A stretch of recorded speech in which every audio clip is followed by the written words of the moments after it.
Hello, Ebenezer family. It's time for our weekly devotion and some announcements. And I'm going to be reading from First Peter chapter 2 this morning. And we're going to start at verse 11. We'll see how far we go here. It says, Dear friends, I urge you as foreigners and exiles to abstain from sinful desires, which wage war against your soul.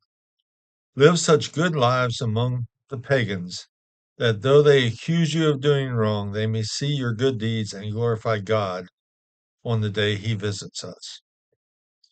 Let's just stop right there. I'm just going to stop from time to time while I'm reading here. A few comments. It says, live such good lives among the pagans that they accuse you of doing wrong. Is that how you live your life?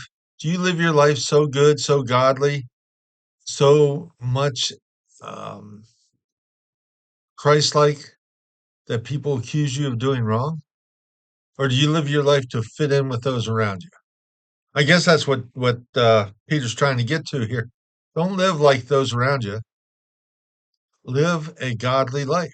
Live a Christ-like life. Says that they accuse you of doing wrong, they may see your good deeds and glorify God on the day he visits us. Remember, there's going to be a day when Jesus returns. There's going to be a day when we all meet God, face to face, and we have to be prepared.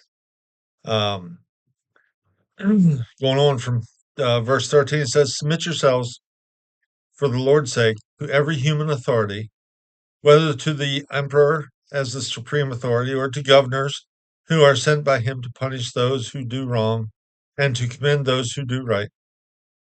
For it is God's will that by doing good you should silence the ignorant talk of the foolish people.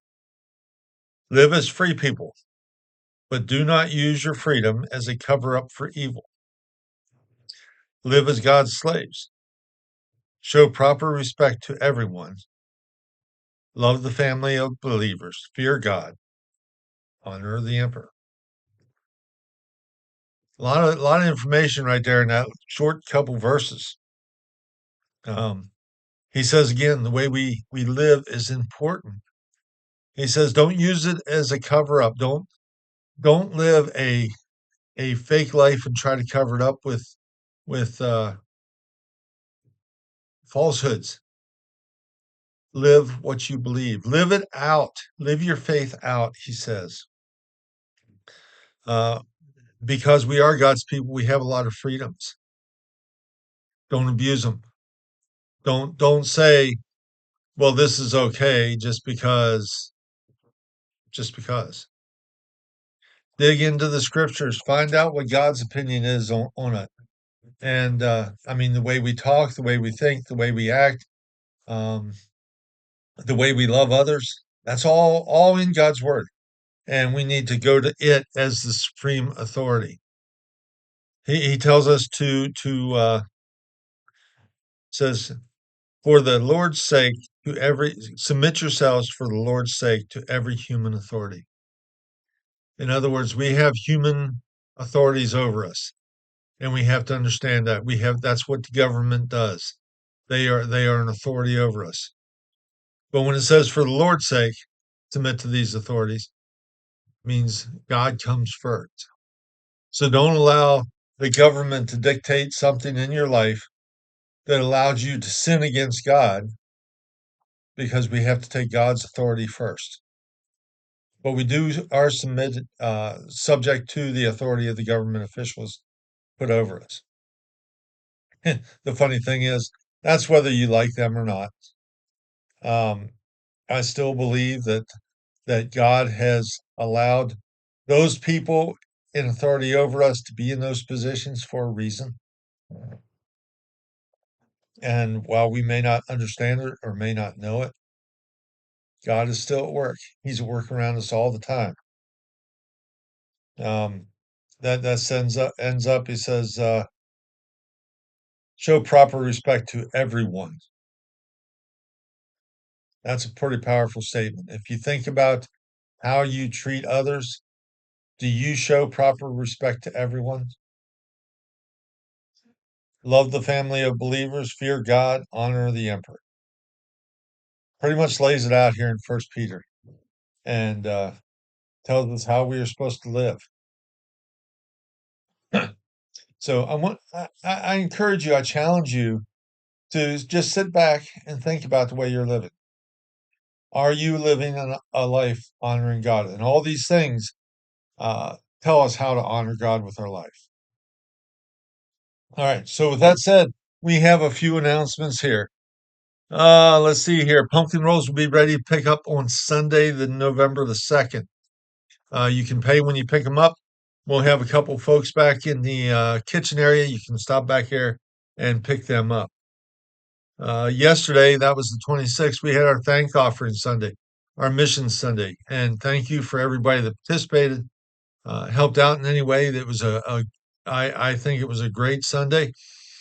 Um, we heard from Christopher Little about his passion for uh, missions and his desire and leading to be involved with a mission in Lancaster, ministering to the Afghan people.